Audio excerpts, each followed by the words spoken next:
অনেকেই বলে যে তুমি ভালোবেসে কাউকে যদি তোমার নিজের কলিজাটাও কেটে রান্না করে খাও, তারপরেও বলবে লবণ কম হয়েছে।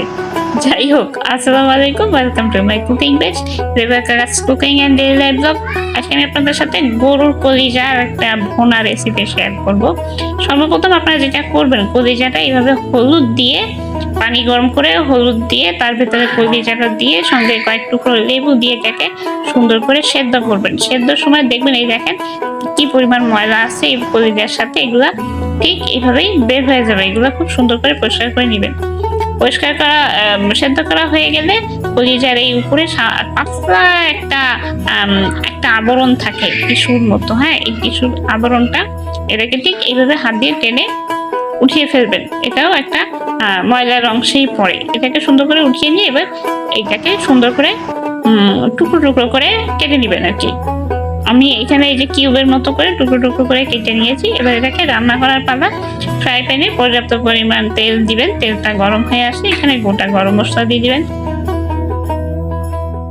তেজপাতা, এলাচ এবং লবঙ্গ সবটা দিয়ে একটু নেড়ে চেড়ে এর ভিতরে পরিমাণ মতো পেঁয়াজ কুচি দিবেন। পেঁয়াজ কুচিটা দিয়ে আবারও সুন্দর মতো একটু নাড়াচাড়া করবেন। হালকা একটু ব্রাউন কালার হয়ে আসলে এখানে প্রয়োজনীয় সব মশলা, আদা বাটা, রসুন বাটা, জিরা বাটা, শুকনো মরিচ বাটা এবং হলুদের গুঁড়ো, পরিমাণ মতো লবণ।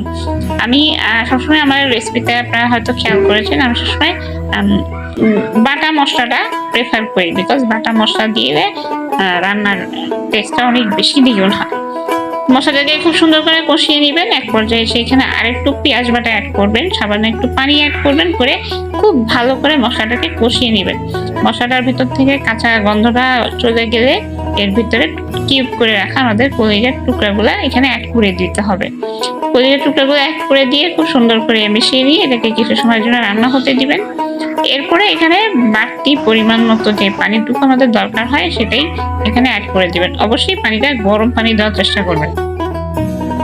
এরপরে এটাকে খুব সময় নিয়ে রান্না করতে হবে। ঢাকনা দিয়ে ঢেকে কিছু সময় রান্না করবেন। এরপরে ঢাকনা তুলে আবার কিছু সময় নাড়াচাড়া করে নিয়ে ঠিক একটু সময় নিয়ে এটাকে রান্না হতে দিতে হবে। এই পর্যায়ে এসে এখানে একটু গরম মশলার গুঁড়ো অ্যাড করবেন, করে এটাকে খুব ভালো করে মিশিয়ে দিয়ে আবার কিছু সময় ঢাকনা দিয়ে ঢেকে রাখবেন।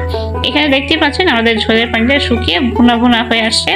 এই পর্যায়ে এসে ভাজা জিরার গুঁড়াটা এখানে অ্যাড করে দেবেন, দিয়ে এটাকে আরেকটু ভালোভাবে নেড়ে চেড়ে নামিয়ে ফেলুন। এবার এটাকে সুন্দর করে একটা সার্ভিং বোলে সার্ভ করে এর উপর থেকে লেবু আর কাঁচা পেঁয়াজ দিয়ে এটাকে সুন্দর করে ডেকোরেশন করে দিবেন।